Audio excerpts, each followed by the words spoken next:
Have you ever wondered why people need to do drugs in order to get through their life? I mean, it's like an epidemic. Everybody is on something at the moment. I'm surrounded by it. I see it every single day, wherever I look. Most of all, it's cigarettes, alcohol, sometimes a bit of weed, maybe the odd mushroom.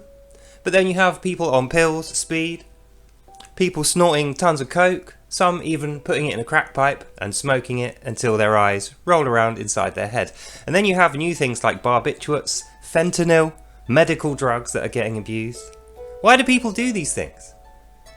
It just destroys your life. I mean, you know this because the enemies of this country promote it as something we should do. And they try and shut you down and censor your comments when you speak against it. But what you've got to think is this. There's a clue in it. There's a clue to why people do these drugs in the things that they say. And what I find is most people who are very attached to their drug lifestyle, they claim that there is some higher connection that they gain from using these drugs to the universe, you know, the spirit world, God or something like that.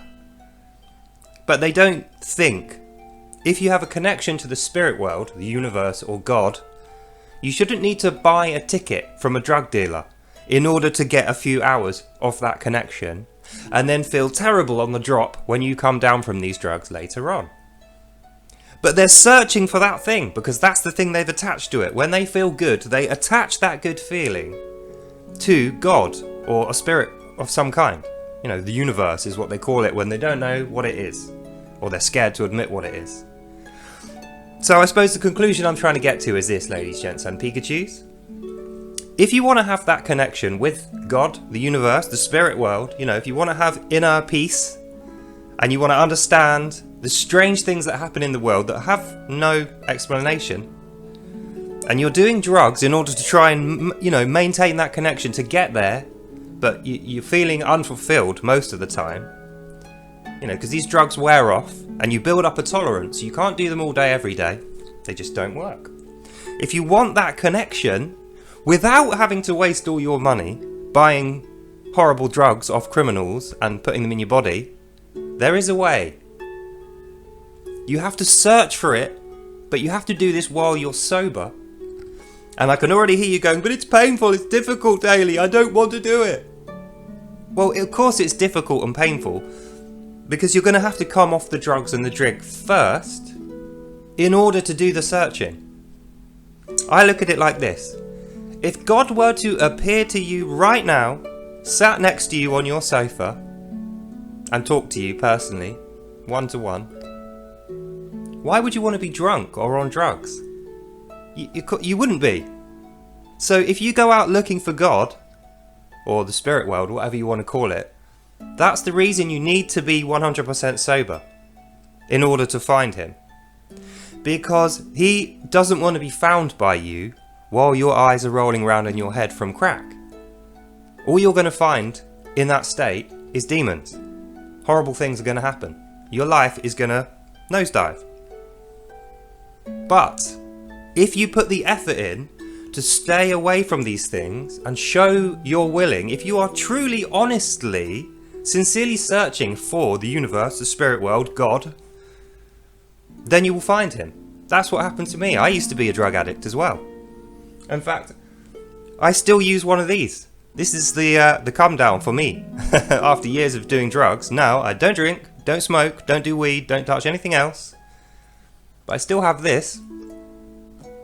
It lives on top of my Bible down there. But the point is this. Nobody's perfect. No one's expecting this to happen overnight. And nobody expects that it's going to be easy. But we're talking about God here. Spirit connection to the unknown. To those things which will solve the problems in your life. Make you feel better. They will give you peace. They will bring you happiness that you cannot get from drugs. And it doesn't wear off after a few hours. You don't crash and feel terrible after it disappears. It will be there constantly. So that's how to get it. You stop doing the drink and the drugs while you're searching for these things, while you're searching for that connection or for God. Go out into nature on your own and think, how do I connect with it? How do I communicate with it? Because there's 1,000,001 ways this can happen, but only you know the one that's going to work for you. And for me, it was going out into nature, spending time alone, sobering up in nature, going back to my parents, forgiving them for what they did to me, and letting them forgive me for being a little shit. You know, it was a two-way thing. And I found peace, and I finally did find God, and I'm really pleased that I did. And I really think that is what I want for you all, and I think that's what you want for yourselves. So, that's the end of this video. In conclusion, I know it's going to be difficult. Even the thought of it is difficult for some, makes you panic. But if you want to be released from that panic, if you want to be released from that anxiety, that paranoia, all those bad feelings, if you want to throw them away and just feel peace and joy, be able to deal with life's problems and create the solution for yourself, then you need that connection to the spirit world or God or the universe, whatever you call it. And that's how you're going to get it. You have to struggle with your addictions, clear yourself of them. God will help you. Everyone who loves you will help you. I will help you. And once you are clear of those and you sincerely go off and search, you will find. And then you will have peace and you will have joy. I did it myself. I'm the living proof of this. And there's millions of other people out there who will testify the same. So, good luck if that's your plan. Hopefully you'll be successful quickly, but if you're not, stick at it, be consistent, don't give up on yourself, and you will achieve peace and joy, and you will live happily ever after. Okay, so that's the end of it for now. Thanks for listening. I'll see you in the next one. Bye now.